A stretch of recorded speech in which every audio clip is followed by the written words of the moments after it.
So YouTube right now is a little bit strange because some folks are having problems seeing my videos pop up in their subscriptions, even though I'm uploading videos. So to help you guys out with that real quick, you have the subscription icon right here, and then next to it, there should be a bell. In fact, for all my videos, that should be the case. Subscribe, the bell right next to it. So if you're not subscribed, what you should do, subscribe, then you have the bell, you click on the bell, then you have notifications from King of Lightning, you click on that box right here, then you click on save, obviously. That should help you guys be far more aware of when I'm uploading videos to the channel. Ladies and gentlemen, boys and girls, children of all ages, finally, the Multiverse Tournament, the Tournament of Power, has begun. Now, Future Zeno has not seen a martial arts tournament, so they're holding right now in these episodes, an exhibition match between Universe 9 and Universe 7. Now, why Universe 9 specifically, not too sure. There may be an unlining thing going on there, probably involving their Supreme Kai, because he seems to be a bit nefarious. That being said, Universe 7, obviously, because Goku kicks the whole thing off, hence MC. So we have the three fighters from Universe 7. It is Goku, Gohan, and Majin Buu. Then we have the three fighters from Universe 9, the Wolf guys. They are from right to left, Bergamo, Lavenda, and Basil. The names Lavenda and Bergamo were not revealed in the episode, but this is based on articles. I'll put them in the description box down below. And not only that, but in the opening, we see Goku fight against Bergamo. That leaves Lavenda for Gohan, and that's the lineup. So once again, currently we have Majin Buu against Basil, then it's going to be Lavenda against Gohan, and then Bergamo against Goku. Now, we see that Basil, he's very adept at kicks, and he is punting Majin Buu around like it's kickball. Physical damage like that doesn't really hurt Majin Buu. It takes a lot to actually hurt Majin Buu physically, because he negates most of that damage. That's number one. Then we have Lavenda, who we don't really know what his power scheme is like at the moment, but he's fighting against Gohan. And apparently Bergamo is a very adept poison user, and he's fighting against Goku. So, and again, that stuff is in the articles, which I'll put in the box below. I think nothing should happen to the losers. I don't know.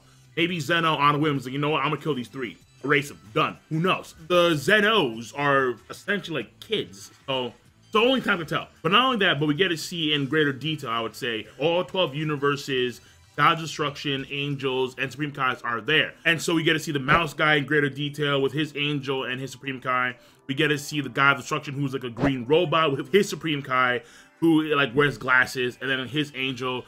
We get to see the Clown guy, his Angel with the, I think you call him, what, pigtails? And then also with the Clown guy, we get to see this guy who is once again covered in black. So their squad is rocking 4 people, which is different than most squads. 4 people. You get to see this Egyptian girl, God Destruction, with these really big green eyes, her Supreme Kai, their Angel, and so on and so forth. So like the Angels, they don't really have like that much of a difference to them. My assumption here is that they're all children of the Grand Priest, because Whis and Vados are. So I would assume that the same thing applies to the rest of them. But the real difference in appearance comes from the Gods of Destruction. I mean, the Supreme Kais look all the same kind of too. Like some wear glasses, some are short, some are tall. It varies, whatever.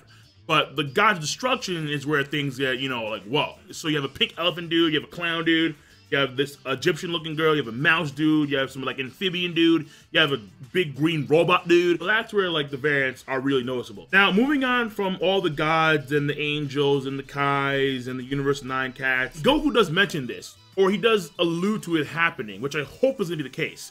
But Gohan is going to fight against Lavenda, and I'm really hoping that this fight is going to remove the rust that has accumulated on Gohan's combat abilities, man. Like, I'm really hoping we get to see, like, him. Apparently, let me deviate for a second real quick. Apparently, folks have stated that Gohan is stronger now than he was, like, way back when he was Mystic. I say fuck that. I mean, based solely on the Dragon Ball Super anime, the manga is different in many ways. I haven't all the manga of Dragon Ball Cho, but honestly, fuck that. Gohan, as far as I'm considered, is nowhere near as powerful now as he was back then, especially Mystic. So I'm hoping that this fight is going to reinvigorate him. So when we see him meditating with Piccolo, of course, his primary sensei, that'll be the return of Gohan's power. And Goku kind of alludes to that when he talks about how, like, I know that you have a great power lying in you. Though that may mean something else entirely. Like he may have his own god form. Whatever the fuck. I'm going to say Mystic because, again, I don't see him being as strong as he is now than he was back then. Though, he could get stronger, potentially, now compared to when he was Mystic, when he's fighting against Majin Buu. But I'm looking forward to really seeing Gohan versus Lavenda. When it comes to Basil, we see a bit of episode 79. And Basil, I think, goes through some type of transformation or like some type of like rage-induced mode. Because for a split second in the preview of this episode, you get to see Basil. And he appears to have like hulked up and he looks a little more ferocious. So he's probably like pissed off at Majin Buu for whatever reason. I mean, it's Majin Buu. He's kind of slow. He fucks around a lot. It is what it is there. So Basil gets pissed off and then he goes through some type of like rage mode or like berserker mode. Something like that. That's my guess. But all in all, the Majin Buu versus Basil fight, I mean, aside from this Basil guy being adept at kicking, so far, okay. And my guess here is that a lot of the fights in this tournament are going to be like that. They're going to be overall like, eh. And honestly, when I think about it, when you have 10 fighters from 12 different universes, that's a total of 120 fighters. So odds are is that we're not going to see most of those fights. Dragon Ball Super, I believe it was stated before that it was going to end around like 100 episodes, or like 110 episodes, or maybe 150 episodes. So let's say that you have an episode for Universe 4 versus Universe 11. 2 fighters fighting, and then you do that for every pairing of universes. And then you go down the line about how the tournament's structured. That's going to take a lot of episodes to cover if you're going to do it that way.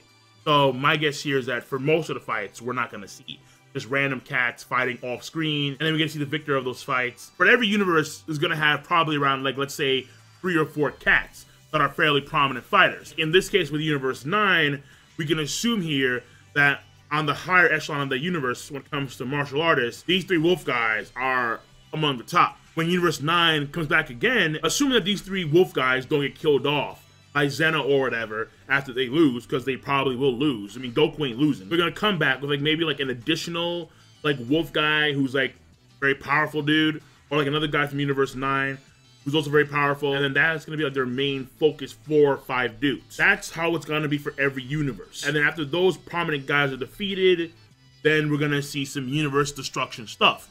Now, they are talking about how they're trying to find a way out of this. And Gohan did make a smart move in keeping it under wraps because they don't want the people of the universe to find out, oh, hey, by the way, if we lose in this tournament, the universe goes bye-bye. You all get erased from existence by these omniscient babies.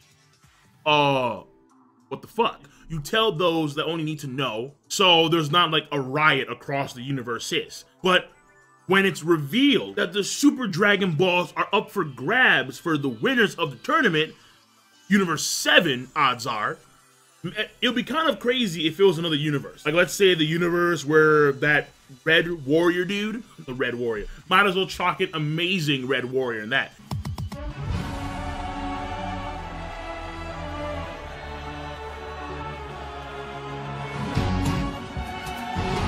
Listen, that guy's universe may win. I highly doubt it, though. Let's assume Universe 7 wins, as always. Super Dragon Balls are up for grabs. Wish you for the Super Dragon? Easy. Restore all the universes that were erased. Done. Maybe even restore the previously destroyed universes. Like universes, I think it was originally 1 through 18. That could be a thing as well. That could be a thing as well. But at the same time, Zeno may not like that. But I think Goku will talk him out of it like, yo, listen, Zeno. Like, we cool. Like, we good. If you destroy the universes, this won't happen ever again. So it's in your best interest to entertain yourself by making sure that this happens, like, let's say once every whatever fucking years. But that won't happen if you destroy the rest of the universes. You see what I'm saying? You have to appease the omniscient babies. That being said, folks, I am looking forward to this tournament. Again, my guess here is that ultimately everything will be A-okay. In classic shonen fashion. And for the time being, let's enjoy Basil versus Majin Buu. Just give me your thoughts on the episode at hand. King of Lightning, rate the video, comment, and subscribe as always. Peace. Have a nice goddamn day.